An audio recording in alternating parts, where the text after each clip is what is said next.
함승이 이상한 법인카드 사용, 국감 의혹 제기에도 당당했었는데 지금 고발을 됐습니다. 근데 침묵하고 있습니다. 그때와 지금은 어떻게 되는 걸까요? 판넬 보겠습니다. 결국 검찰로 간 수상한 법인카드, 그래도 함승이는 여전히 침묵 중에 있습니다. 포럼 사무국장 집 근처서 법인카드 수백 건 사용. 지금 이 본인과 관련있는 이 포럼 사무국장 근처에서 이 법인카드 쓴 게 문제가 되고 있는 건데. 그리고요, 사무국장 해외 출장도 동행. 뭐 이런 거에 대해서 이렇게 설명을 했어요. 거기가 내 나와바리. 접대하기 편해서. 나와바리라는 표현, 이게 뭐 속어일 수도 있고요, 외래어일 수도 있는데 아무튼 본인이 친숙한 장소. 이른바 내가 잘 활동하는 곳, 뭐 이런 뜻입니다. 내 나와바리라서. 그리고 해외 출장 동행과 관련해서는 몇 차례 동행한 적 있을 뿐, 뭐 이렇게 당당하게 해명을 했습니다. 그런데 최근에 이런 얘기 나오죠. 서초 용산 자동차로 20분 거리인데 결제가 8분 만에 이루어졌어요. 법인카드로. 이게 무슨 공간 이동을 하는 겁니까? 그리고요. 서초 반포 결제. 당시 함승희 전 사장은 강원도에 있었다는 얘기도 있는데 이게 어떻게 강원도에 계신 분이 서울에서 결제가 됩니까? 지금 여러 언론들이 접촉을 하고 있어서 아직까지 연락이 안 되고 있어요. 침묵하고 있습니다. 이상한 이 법인카드 사용 내역. 그러니까요. 강원랜드 노조는 적폐다. 그래서 검찰에 고발을 했고요. 검찰은 형사부에 사건을 배당했습니다.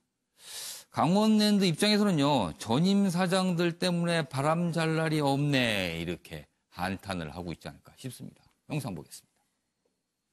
2014년부터 이제 17년까지 강원랜드 홈페이지에 공개되어 있는 업무 추진비입니다. 우리 사장님께서 실제 사용하신 금액이 이 금액이 맞습니까? 네, 제가 넓은 의미에서의 업무 추진비를 쭉 써온 건 맞습니다만, 예. 그 공시에다가 올린 금액이 얼마고 회의비로 처리한 게 얼마고 그런 건 이번에 의원님께서 지적하신 후에야 확인했습니다. 근데 이게 이제 실제 이 금액보다 많다는 것을 인정하시는 거죠? 당연히 많습니다. 그렇지. 예산이 정해진 범위 내에서 업무 추진비를 썼고요.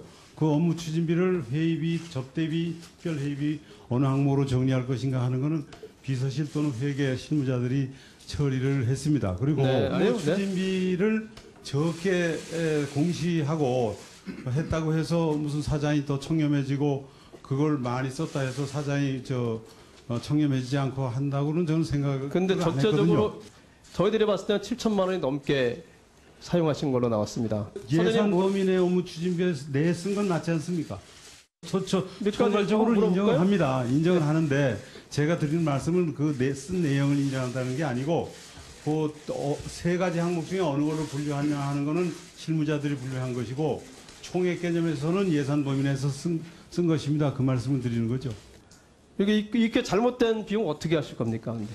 그게 뭐 써서는 안 될 비용이다. 네. 하면 뭐 당연히 변상해야죠. 그러나 제가 볼 때 써서는 안 될 비용을 쓴 거는 없거든요. 그러면 관점에서 채용비리, 회사 돈 부정 사용 등 전 사장들은 공기업 강원랜드를 걸레로 만들었습니다. 업무상 써야 할 법인카드를 사적으로 썼다는 그 사실 하나만으로도 도대체 얼마나 무엇을 더 잘못했는지 가늠하기 힘들 정도라고 생각합니다. 저희가 할 수 없는 부분, 검찰을 통해서 명명백백하게 밝히기 위해 이 자리에 섰습니다. 국감에서 검찰까지 넘어간 법인카드 의혹. 뭐 아직은 의혹입니다. 아직은 확실히 수사가 이루어진 게 아니니까요. 그런데 함승희 전 사장 침묵하고 있습니다. 언론사에 접촉을 하려고 노력하고 있는데 아직 접촉이 안 되고 침묵하고 있습니다. 과연 이유는 무엇일까요? 현근택 변호사부터 좀 보겠습니다. 저는 뭐 이분이 예. 특수부 검사를 했고요. 예. 뭐 옛날 중수부 있을 때도 예. 있었거든요. 근데 이게 나중에 법적으로 문제가 될 수 있다는 건 어느 정도 좀 알고 계시죠. 언론을 통해서 뭔가 얘기해도 그렇죠. 나중에. 얘기하면 오히려 그게 나중에 또 발목을 잡을 수 있어서 예. 출석 의무가 있는 국회 같은 데는 안 갈 수 없지 않습니까? 예. 그런데 이제 안 가게 되면 또 그게 문제가 되니까요. 예. 근데 언론에는 굳이 얘기해서 제 발목을 잡을 필요가 없다. 예. 그리고 이 업무 추진비라는 게 성격이 예.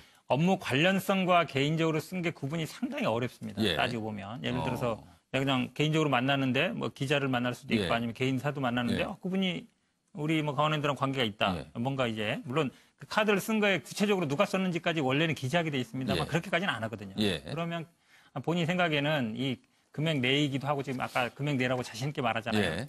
이 사적 용도와 공적 용도 구분이 쉽지 않다. 그리고 확실하게 어. 수사기관에 들어가면 예. 100% 확실하게 이게 사적으로 쓴 거다. 아. 아니면 지금 문제가 되는 것처럼 동시에 쓴 거라든지 아. 그런 거 같은 것만 문제 삼으면 어. 뭐 금액이 얼마 안 될 것이다. 아. 그럼 뭐 내가 그 금액 정도는 물어주면 된다. 근데 내가 먼저 얘기해서 얼마를 물어준다고 한다든지 할 필요는 없다. 그럼 아. 수사기관에서 수사해서 예. 이거는 확실하게 업무상 배임 예. 분명히 된다. 라고 하는 금액 정도는 아마 물어주면 예. 뭐 형사적으로는 뭐 집행유예 정도 나올 수 있는 사건이라고 아마 보고 있지 않을까 그렇게 알겠습니다. 예상합니다. 서정욱 변호사. 제가 보기에 예. 이번 사태는요. 예. 저는 이게 이분이 검찰 출신의 법조인이 예. 어떻게 이게 대범하게 예. 이렇게 방만하게 썼을까? 예. 저는 이게 의문이 상당히 들더라고. 예. 개인적으로 저도 아는 분이니까 예. 로펌에게 대표까지 하셨어요. 예. 근데 이렇게 무대뽀로 완전히 방만하게 쓸 수 있을까? 예. 이건 이게 제가 보기에 저는 내 기관이 다 문제인 게 예. 기존에 제가 판례를 찾아보니까 예.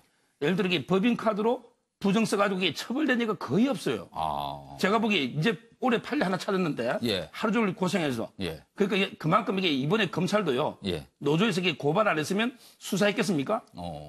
이거는 이게 직권으로 수사해야죠. 제가 보기에 왜 노조 고발을 기다려서 배당이가 수사합니까? 저렇게 검찰에도 문제고 예. 그다음에 감사원이나 그럼 이게 감사를 매년 하잖아요. 예. 또 이게 이걸 안 하고 뭐 했냐 말이에요. 또 이게 상급기관도 하잖아요. 예. 그러면 또 자체 감사도 있잖아요. 뭐 국감 때서는 약간 논란이 됐었습니다. 그러니까 이게 신용만 놓은 거죠. 제가 보기에 제대로 한 게 아니잖아요. 예. 왜 누구도 이게 자유롭지 않기 때문에 예. 누구도 이게 다 감사난 누구나 법인카드를 이게 남용하기 때문에 서로 이게 묻어두는 저는 이게 공공기관 쪽에서 그러신 분이 많다 이렇게 얘기를 그렇다고 하시는 봐야죠. 거네요. 그럼. 제가 보기에 과연 함성이 이 부분에 있겠느냐. 저는 이게 이번 사태의 교훈은 정말 이게 공공기관의 카드가 제대로 사용되는지 예. 전부 이게 국민의 혈세 아니겠습니까? 예. 이걸 이게 철저하게 감사하는 이런 계기로 삼아야 된다. 알겠습니다. 이렇게 봅니다. 알겠습니다. 윤기찬 부대변인. 법조인이시다 보니까 아마 지금 법적 대응을 예. 준비하고 계신 것 같고요. 예. 이것이 이제 카드를 누구한테 쓰라고 줬다라고 인정하는 순간에 예. 그 카드 사용 전액에 대해서 이제 업무상 배임죄가 되니까 예. 그 수사기관이 입증해오는 대로 방어를 할 것이다. 아, 만약에 이게 이제 부적절한 법인카드 사용이라면 배임이 되는 겁니까? 업무상 배임으로 의율되죠. 이게 좀 공법이긴 한데요. 예. 어쨌든 뭐 공무원으로 의제가 되지 않기 때문에 일반 업무상 배임으로 의율할 것 같은데 예. 예를 들면 검찰이 뭐 통신 그 사실 조회 예. 어느 기지국에 있었는지까지 파헤치면 예. 과연 그분이 쓴 건지가 나오거든요. 관용차에 뭐 이런 운행 내역뿐만 아니고 근데 그걸 다 조사해가지고 들이밀면 그때는 인정하실 수 있어도 예. 지금은 아마 법조인이시기 때문에 인정 안 하고 소극적인 방어책으로 일관하실 것 같아요. 알겠습니다. 차재영 교수님. 예, 뭐 저는 뭐 지금 출마하고 있는 이유는 예. 두 가지라고 보는데요. 예. 뭐 하나는 유구무원 말 그대로 자신도 염치가 있으니까 예. 할 말이 없겠죠. 뭐 그래서 그 입을 다물고 있을 수 있고요. 또 예. 하나는 소나기론입니다. 소나기 올 때는 피하고 보자는 그 심리인데 저는 두 가지 가능성 중에 예. 일단 지금 소나기가 오는 상황이니까 예. 지금 여론의 관심이 조금 잠잠해질 때까지 조금 그 낮은 단계 포복의 예. 자세로 엎드려 있자 그런 생각인 것 같습니다. 오늘 유구무원이라는 단어를 두 번째 그러니까요. 보는 것 앞서 같습니다. 밖에 쓰셨던데. 아까도 정태근 의원님께 유구무원 쓰셨는데. 강기정 전 의원님. 이 공공기관의 법인카드나 차량의 문제가 거의 공짜 수준으로 예. 많이 남용된다는 것은 여러 차례 지적됐는데요. 예. 그래서 얼마 전에 이제 우리 대한민국 공공기관이 337개더만요. 예. 문재인 대통령이 며칠 전에 전부 모이라 그래서 공공성을 회복하라. 그렇죠. 강조했습니다. 예, 국민을 위해서 있는 거다 예, 예. 이런 이야기를 했는데 그 자리에서 김동연 기재부 장관이 보수 체계를 합리화하겠다. 과거에는 공공기관의 임금 수준, 보수 수준이 한 5, 6억 됐는가 봐요. 예. 뭐 평균.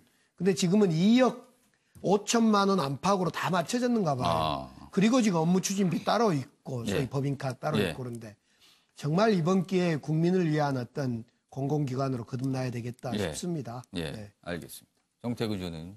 좀 원론적인 말씀을 드리겠는데 우리가 예. 자본주의에서 돈 쓰는 방식이 딱 네 가지입니다. 예. 내가 나를 위해서 쓰는 건 아무 문제가 안 되죠. 뭐 예. 투자를 하거나 소비를 예. 하거나 또 이제 남의 돈을 남을 위해 쓰는 거. 예를 들어 예산 집행을 한다거나 예. 또는 뭐 이렇게 투자 중개를 예. 한다거나 이런 건 문제가 안 돼요. 그리고 좋은 경우는 내 돈을 남을 위해 예. 쓰는 거는 칭찬받을. 기부지요. 예. 근데 남의 돈을 나를 위해 쓰는 건 사기나 횡령이나 다 범죄예요. 예. 근데 우리 사회는 저를 포함해가지고 솔직히 얘기하면 예. 남의 돈을 걸리지만 않으면 나를 위해 썼으면 하는 유혹이 엄청나게 많아요. 예. 그게 아주 관행화돼 있어요. 예. 그러니까 지금 예를 들면 강원랜드는 중공공기관이자 상장회사입니다. 예. 그러니까 공공기관으로서 사실은 국민의 세금을 수입을 낭비한 거고 예. 그 상장회사의 주주들의 돈을 횡령한 겁니다, 사실은요.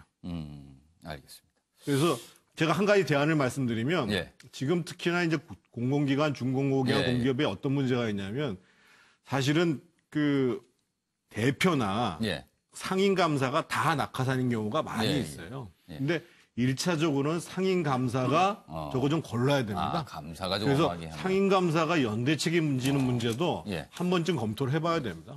정태근 의원님 쓰신 걸 보니까 돈에 대한 숙고와 고민을 많이 하신 듯한 느낌이 좀 듭니다. 아주 정리를 잘하셨네요. 알겠습니다. 마지막 주제가 될 것 같은데요. 다음 정치 핫 이슈로 넘어가겠습니다. 공금 수십억 유용 또 기소. 호화주택, 미국 정착비, 원세훈 전 국정원장. 국정원 자금이 쌈짓돈이었다고 생각하는 건가요? 보겠습니다. 말 같지 않은 소리 펄쩍 뛰던 원세훈 또 기소당했다. 지금 이 국가안보전략연구소 국정원 산하인데 거기에 호화 주거지에 거액을 들여서 뭘 장만했다는 이런 또 얘기가 나와 있고요. 그리고 미국 대학에 20억 넘게 모출을 했는데 이게 또 수상하다 이렇게 돼 있습니다. 의도는 뭘까요? 160평 정도는 돼야 국정원장 집답지? 아니면 퇴임 가서 거기에 살아야지? 이런 의도를 갖기 때문일까요? 영상 보겠습니다. 특활비라는 거를 듣도 보도 못 하셨어요? 아니 뭐 요즘에 와서 들었지 제가 그걸 어떻게 알겠어요. 그러니까 월급을 보통은 계좌로 이렇게 받잖아요. 그거 말고 원장님이 혹시 뭐 이렇게 보너스 같이 현금으로 아니 그런 가져서... 거는 저 현금으로 반을 주고 저 계좌로 반을 받았습니다. 아 원장님 때 급여가? 예, 원래 이쪽에는 그렇게 줘요. 아, 혹시 네네네. 그게 잘못 아셨던 건 아닐까요? 그게 월급 봉투에 딱 적혀서 액수가 적혀서 나와요. 그러면 그거는 그 보통 이렇게 생활비로 쓰셨던 거고요. 그런데 제가 생활비로 특별히 많이 쓸 게 없죠. 그 당시는. 그 당시 그렇잖아요. 다 밥을 거기서 먹고 네네. 하는데 무슨 제가 생활비가 특별히 많이 필요하겠어요. 그래도 10초 남은 호화 주거지에도 거액을 썼고 미국 대학에 돈을 보내는데 좀 이상하거든요. 도대체 원세훈 전 원장 국정원 자금을 뭐라고 생각하는 걸까요? 그 속내는 뭘까요? 정태근 전 의원님. 이명박 정부 때에 예. 당내 소위 혁신파 소장파들이 계속 문제를 제기했던 게 소위 권력의 사유화 문제였습니다. 그러니까 대통령 주변에 있는 사람들이 권력을 사적으로 사용했다라는 거고 거기서 이제 국정농단이 생긴 건데 예. 권력을 사유화하게 되면 국가의 예산을 집행하는 것도 내 돈이 되는 거예요. 그러니까 아까 제가 말씀드린 것 남의 돈을 나를 위해서 쓰는데 그 남의 돈이 예. 나라의 돈인 것이죠. 국민의 돈인 것이고. 그러니까 권력을 사유한 사람 입장에서 봤을 때 그게 뭐가 문제냐? 이렇게 되는 거죠. 그러니까는 이렇게 말도 안 되는 짓이 벌어지는 거예요. 그래서 갖다가 넣었다가 나중에 가서 자기가 유학 가면 또 쓰고 이런 상식 밖의 생각들을 하게 된 게 이 권력을 사유화하는 것부터 시작된 겁니다. 알겠습니다. 차정 교수님. 예, 저는 뭐 지금 이 원시훈 원장, 전 원장을 보면서 저는 한 사람을 떠올렸는데요. 60년대 중반부터 이 그러니까 중앙정보부장을 했던 예. 김영욱 전 중앙정보부장을 다시 보는 것이 아닐까 하는 생각이 들 정도입니다. 예. 뭐 다 아시다시피 김영욱 전 중앙정보부장 정권의 반대 노릇, 권력 남용, 공금횡령, 미국 도주했잖아요. 예. 그 행태하고 지금 뭐가 다릅니까? 알겠습니다. 남의 돈을 내 돈처럼 쓰면 절대로 안 됩니다. 큰일 납니다. MBN 뉴스와이드 오늘은 여기까지입니다. 채널 고정하시면 MBN 뉴스발로 바로 연결됩니다.